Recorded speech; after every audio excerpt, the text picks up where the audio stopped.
Hey guys, Jason coming at you again with the Code Half project. I'm going to kind of rush this intro real quick because over in the corner our wives are staring at us and we're doing this under duress. Getting side-eyed. Yeah. Well, they were complaining earlier. What was it? We never go anywhere or take them places or something? Yeah, we don't do anything. Yeah. I mean, I go to work a lot. They can come with me, I guess, to that or gets them out of the house. Less complaining would happen. Yeah. They have to sit in the back, though.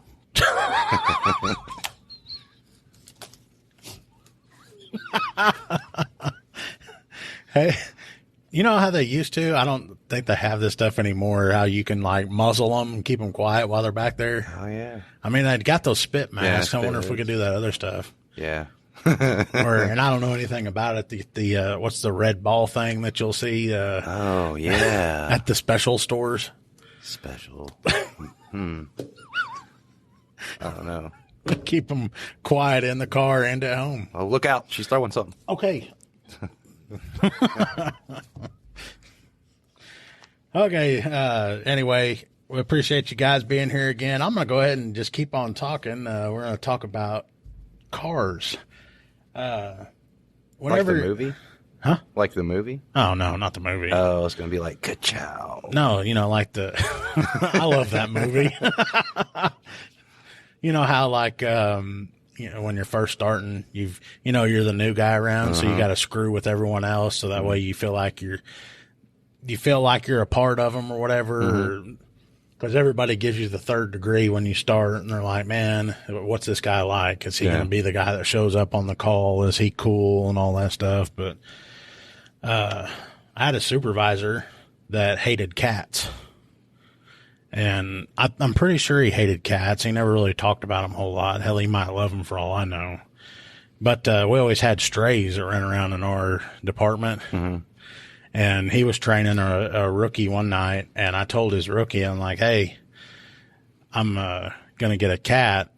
He left his office unlocked. Oh, man. And I put that cat in there. And then I learned real quick that, man, you can't trust this rookie because as soon as I told him that I was putting that cat in there, all of a sudden the car comes back to the PD and they're going in the office and yeah, he's getting the cat out of it. But ruined a good time. Anyway, I'm having fun with it. And there was another time this cat, and I don't run up to him and pet him or whatever, but I'm standing out in the Sally port and this cat walks up to me and starts rubbing up against me and stuff. And this same guy I work with left his car unlocked. So naturally, I take the cat and throw into his car or whatever. And the car, I think it was still running, but it wasn't hot outside or whatever. And I go inside. We're inside and we're BSing and all that kind of stuff. Well, we're in there for like 45 minutes. I've forgotten all about the cat because we're laughing and all this stuff. And we walk outside and I'm looking, you can see through the door into the Sally port. There's a window cut out in it and there's red and blue lights flashing. And I'm like, what in the hell's going on? Because I didn't leave my shit on. Yeah. And we're walking out there, and my buddy, he all looks at me, and he's like, oh, yeah, somebody's got jokes, son. I was like, I don't know what you're talking about. Well, I'd forgotten about the cat. We go out there, and this damn cat is sitting on the dash of his car, just curled up into a ball sleeping. And I guess it had crawled across his center console and activated half his shit. It even hit the button where his rifle was, and his rifle fell out of the rack and shit. Wow. That's big. Well, and the thing that sucks is his car was unlocked too. Oh, yeah. I locked that shit after I put the cat in there. But could you imagine that cat run through there and unlock that, and then the car's unlocked and everything? Can you imagine what would have happened if he got a hot call and like the cat comes flying off the dash? The shit's everywhere, and the cat comes flying off the dash at him. I was hoping the cat would stay in there and he would get a call and he wouldn't know about it. But I guess the cat alerted him to it. But I mean, I know that wasn't anything hilarious or whatever, but that just reminded me of the time, the stories of screwing with each other. And I ended up with a cat like that. Exact same thing. We had a guy, there's a rental property, and I think it was his nephew or something was mad at him, owed him money. So the nephew went in and was like, of all the things in this house to take, the kid steals the hot water tank because that'll get him. That'll show him. Anyway, he was there still water in the tank? Yeah. He lugged it out and put it Those in the things back aren't- of like a Toyota Corolla, dude. It was like a Camry or some small. It wasn't even a truck. Those things aren't light when they're full of water. No, I don't know how he got it out. Tweaker strength. Yeah, pretty much. But yeah, he had done all that, and we had to go in there, the community caretakers, and make sure that the water wasn't running all over the rental property, and that turned into a whole big old ordeal, and led into a warrant and everything else. And I get done at the end of the night and go home, and I look over in the passenger seat, and there is a cat, and I don't know how long it'd been there. It was asleep. It was just chilling. So yeah, he lives with us now. He won't. Yeah, and he doesn't go outside. Wait, is this the special cat? No, the special cat. Moose? Moose. Yes, Moosey. Actually, I think I have audio. Can we add one of those buttons where we can do audio when we need it, like the little noises? Oh, like a soundboard? Yes, I want to put Moose on there. Yeah. We're going to do that. Yeah. No, this one wasn't Moose. This is Pudge, and he controls the weather. On my way out here, I was telling her about Moose. Oh, yeah. And what was it, like a drop of flea spray or some shit, and then all of a sudden he wasn't acting right? Oh, dude. Yeah, so we had got him, and he was living with us and being cool. Well, we kept hearing this meowing outside, really tiny meowing, and ended up it was another kitten that was abandoned. So guess who got volunteered to go out there and chase that dude around till he caught it? Mm-hmm. Not going to say no names. But anyway, I catch it, and of course, it being from the outside was covered in fleas, and we tried to figure out what we could do, and I ended up going to Dollar General, which do not go to Dollar General for cat flea drops, because you never know what you're going to get. This stuff mutated this cat's DNA, I'm here to tell you, because he was normal. He was normal up until that point, and I still feel bad to this day. I question myself. I'm like, did I do this to that poor animal? I was trying to help it, but I just put one drop on each of them. The one from outside lost its fur, looked like it had mange. My daughter wouldn't touch it. She didn't want nothing to do with it. And then Moose developed a tick, if you want to call it that. But basically, he has no equilibrium, and you have to talk to him. Like when I come in, he'll get big salty if you don't acknowledge his presence. Like he'll be laying on the table. That's as high as he'll get, is just on the kitchen table. And you have to walk through and be like, "Hey, Moose," but you have to acknowledge he's there, or he will follow you around. And he tries to climb you. And yeah, we could do a whole other show on Moose. I'm gonna have him on here as a guest. I was going to say that could be the show mascot. Yes. And he's not joking. If you've ever seen somebody that's like highly intoxicated and they're trying to walk, that is Moose when he's walking. Stumbles around everywhere. And you sent me a video before where you kind of just like walked by him, and then Moose is following you around everywhere, and it's meowing and meowing.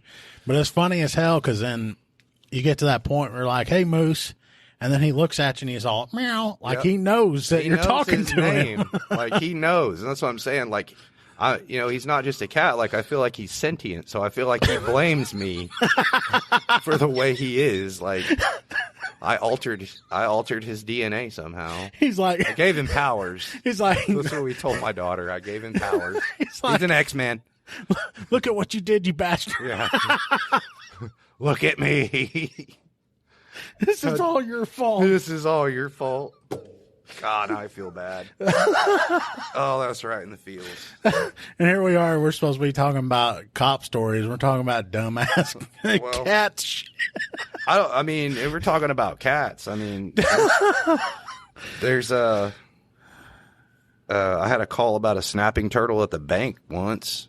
Like he was in the drive-thru. Just random snapping turtle in the middle of town. I don't know how he got there, but he was huge. Trying to make a deposit, I guess. When they called you? Yeah. Yeah. Small town, man. We get called for everything. So did you carry the snapping turtle out? Very carefully. Was he huge? It was massive. Yeah, it was probably, this thing had to be like 150 years old.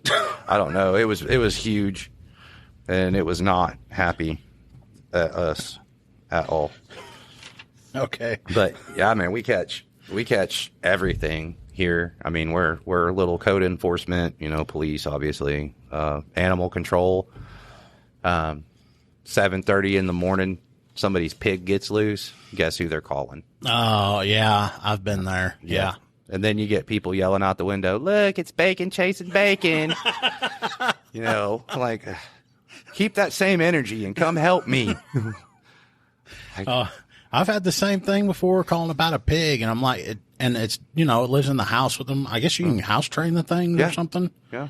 We have that. We have several people with, one was a miniature potbelly pig, and the other one, it chills in the house with them, yeah. They do it. I don't know how they do it. These things are insane. Man.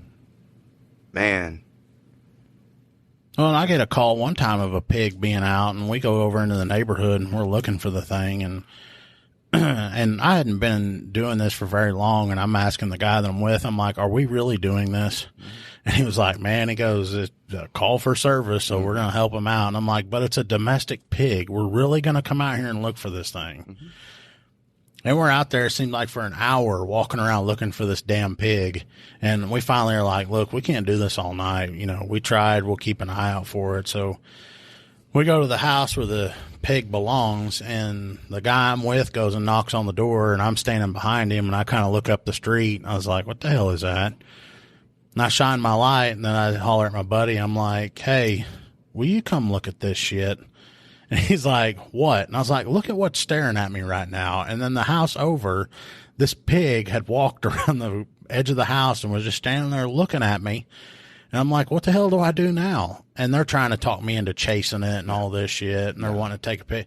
These people called their pig, and it came to them. Yeah, they're smart as dogs. I was like, holy shit. I was like, I cannot believe that. I'm watching this pig run up to him, comes over towards him, then it slows down, and then kind of like, when it gets near him, and then just walks in the damn house. And I'm like, back. Did I really just witness this shit? I didn't think they were that smart. Yeah, they're super smart. But, yeah, we've, pigs, definitely. Pigs, we've dealt with pigs. I'll tell you the ones I don't like. I mean, I'm not like super afraid of them, but like snake calls, like I don't. Yeah, I mean we'll go because I mean we want to try to help them, but like we got a call one time.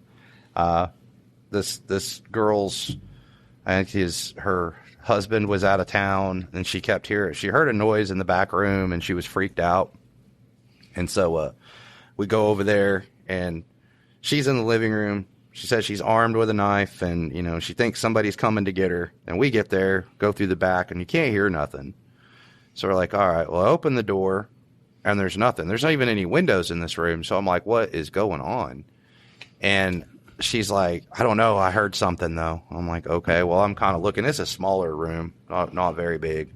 And I'm kind of looking around, and I turn to the right, and I'm looking. Nothing, and I turned back to the left, and I shit you not, Anaconda was staring me in the face. This was the biggest snake I had ever seen. It was big around as a 44-ounce Sonic cup for scale. It was huge, and it wrapped itself around the hot water tank for the heat. Damn. Yeah, and his name was Mater. Like from Cars? Yeah. Yeah. This guy, he had a pretty impressive snake collection, but he had like Mater and Maleficent, and Maleficent was apparently, what is that? That is an anaconda. That's a water snake. This one was like a big python or something. But yeah, he was staring me right in the face. Well, we end up having to grab this dude and like stuff him back in his enclosure, which was not something I really wanted to do, especially with it being that big. And you talk about strong. I mean, it was all there. But we ended up getting him stuffed back in his enclosure, and we took the guy had some telephone poles that he had cut into like 12-inch chunks. So we set those on top of the lid so that it couldn't get out. So we call it and we leave. About an hour later, we get a call back. She's like, there's another noise in the room. And I'm like, oh no. And so I load up, and we get over there, and my wife came with me on that. And sure enough, Mater had picked up the top of that enclosure and gotten back out again. And he was just there. I mean, it was huge. It was. He's probably wrapped around that hot water tank because it was warm. Probably. That or it was just insane snake. Like, I don't know. You've heard my response to snake calls. Yeah. Tell them good luck with that, Central. Yeah. Close it out. Yep, close that one out. Because I'm not going. Yeah. No, I do not do snakes. You talk about not going to a call. There was a call. It was I don't remember when it was, but it was cold, and they came across and said there was an MVA or motor vehicle accident, and it was a car versus bear, is what they said. Every unit that was remotely even close to us, show me en route. And I really don't think it was because of like, are the people hurt, which is your number one priority, but this was, whoa, a car hit a bear. I gotta go see this. Like, this is going on. TikTok. I'm going to talk to the warden and try to end up with a rug. Anyway, we get out there and we start looking, and first we check on the people, but then like everybody's trying to get to where this strike happened, and we get over there and it was a deer. So they were like, Central, it was not a bear, it was a deer. And then you can hear all the units. Okay, back 10-8. Like, they were upset. The excitement was gone. Yeah. Yeah, they wanted to see it. A lot of cow calls. I don't want to hear about that. That's your favorite thing. No, it's not. Yeah. Cow calls are awesome. Yeah, and then the people are in this belief that, what is it, that our state is a fence-out state, not a fence-in, and that they don't have to keep their cattle on their property and all this stuff. And I'm like, cow. Okay, well, if that's the case, then why am I even responding? Yeah, because it's in the road. Then I don't know. I get so tired of hearing about the animal thing. But anyway, we've been talking about dumb crap. We actually going to talk about something a little more serious. You want to go serious? There's this is somewhat serious. That there was a party on the south side of town. This is kind of following along the same animal track thing we got going. But there was a party on the south side, and we were kind of watching it. We keep seeing people walk up, and a couple cars pull in, and we get to figuring out that it's a bunch of juveniles and their parents were gone. And so we start calling everybody up, call all the boys like, hey, we got this big party. We're going to go bust it. And once we get everybody around, we make a plan. Because, as soon as we pull up and red and blues come on, they're scattering. They're gone. Yeah. So we were trying to, get them contained. Well, we pull up. Naturally, they all scattered. And they went out in the woods and they were hiding. And I come walking up to the fence line, and I'm like, yeah, y'all need to come out, show me your hands, all that stuff. They're not listening. So I'm like, okay. And this is one of the few times that my Jedi mind tricks actually work, because I'm like, all right, look, you can come out or I'm going to release the dog. Kids just start piling out of the woods with their hands up. Talk about, okay, all right, here we go. We're right here. And we got them over there and got them all sit down, and we were starting to call parents, and it wasn't until then that they realized we didn't have a canine unit out there whatsoever, but it worked. Yeah, but one of these days I'll figure out you got to believe that, because we do have some around here, and you never know if we're releasing it or not. I went to the extent before, or I was on a call with a guy where we're looking for a dude that's got a warrant. We're going through the house. He's not there, and we're talking to the person that's in the home. We're like, look, we know he's here. Where's he at? And the guy's talking to me. He's like, look, dude, I'm telling you he's not here. And the whole time he's doing that, he keeps looking up at the ceiling. Oh. So we're like, oh, okay, dude's in the attic. And we go over there, open up the opening there to gain access to it. And we're hollering, hey, come on out, blah, blah, blah, and all that shit. And the guy that I'm with says, look, if you don't come out, I'm putting the dog up there, and the dog is coming after you. Yikes. And the guy's not saying nothing. He's not responding. Well, this guy that I'm with goes to the extent he starts barking like he's a dog. And I'm sitting there and I'm like, what the hell? This dude is not that stupid. He's not going to fall for this. And then the next thing you hear, he's, all right, I'm coming out. What? He's like, y'all just don't put that dog up here. I'm coming out. Well, the dude that was barking's laughing his ass off. Yeah. I'm just standing there. I'm like, what in the holy hell's going on? So we get this guy. He's at gunpoint. He gets out, and we get him down, put handcuffs on him, and he's looking around, and he goes, man, where's that dog? I was like, what are you talking about? He goes, that dog. He goes, I know he's here. I heard him barking, because I guess the guy had like a fear of him or whatever. Really? So the guy that was doing the barking is like, man, there ain't no dog here. And he's like, yeah, there was. He goes, I heard the dog barking. And he goes, oh, you did? And then the guy goes, "Woo," and starts barking like a dog. He looked down and goes, man, you got me effed up and all this stuff. And we're like, dude, there wasn't ever no dog here. And I'm standing there. I'm like, man, I bet you feel like a dumbass, don't you? Oh, yeah. That, man, the ones that jump in the attic, they ain't playing. We had a call about a disturbance, and we got over there, and the guy that's causing the disturbance is like, yeah, I'm arguing with my girlfriend. She won't do whatever, And I'm like, wait, we got municipal for your girlfriend. Where's she at? Oh, she's in the house. She won't come out. So I was like, okay. And that stuff never would have happened if that woman just listened to what he said. Mm-hmm. Pretty much. Multiple things could be solved if that would happen. Yeah. But yeah, we're getting evil-eyed over here. This might be our last episode. If anything happens to us, there will be a series of clicks. It's going to be Morse code. Decipher that to find out who our killers are. But yeah, he said she was in the house. I go over there and I start hollering and don't hear anything. And she won't come out. Well, the homeowner comes in and she's like, what are y'all doing here? And she comes pulling up, and I was like, hey, so there's a disturbance here, but he's saying, him and his girlfriend got into it and says she's here. Do you mind if we go in and look? And she's like, oh, sure. And I should have known by then, Anyway, she was trying to play it off like she wasn't there and she didn't know she was there and all that.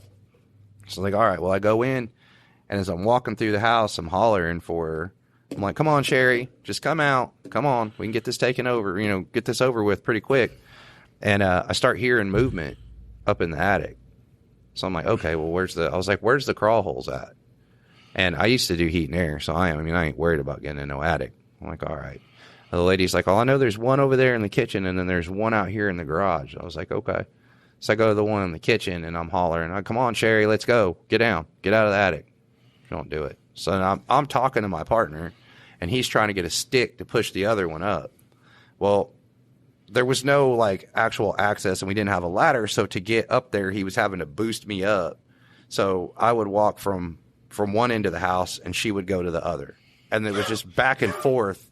Finally, I actually climbed up in the attic. I'm like, I'm dragging her out. Done. I climbed around up there. I was like, where did she go? There's no way. I come down, dude. I'm sweating and filthy and covered in crap and insulation. And her mom was standing in the hallway. And so I'm like, okay, look, where's she at? Just tell her to come on. And she's like, I don't know what you're talking about. And right there, we were right next to the what would be the furnace closet. And I started hearing little weird noises.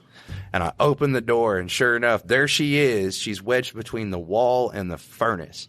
I was like, get the fuck out of here right now. I hooked her, and I was like, you're getting another charge, right? In addition to the warrant. And she's like, yeah, I'm sorry. Was she actually up in the attic? Yeah, she had been going back and forth. And then when I said, all right, I'm coming up there, she actually dropped down into that furnace closet and wedged herself between the two, but she got stuck. Those are some tight-ass places. Yeah. Yeah. Well, she's not a very big person, so it was... There wouldn't be no getting stuck with me. They'd be like, it ain't happening. No. I ain't going down there. Shoot. I've seen in some of those, and there ain't no damn space around those things. No. There was, she's pretty small. She's on that Jenny Crank diet, so she was able to fit pretty easily. Okay, guys, well, we're going to close this one out. I guess we can close it out on the Crank diet, but we're going to thank you guys for joining us on the Code .5 podcast. Make sure to visit us online at www.code05.co, where you can subscribe to the show on iTunes or Spotify or any of your favorite podcast players. And while you're at it, go ahead and leave us a review online, and we'd appreciate it. But until then, you guys take care of yourselves.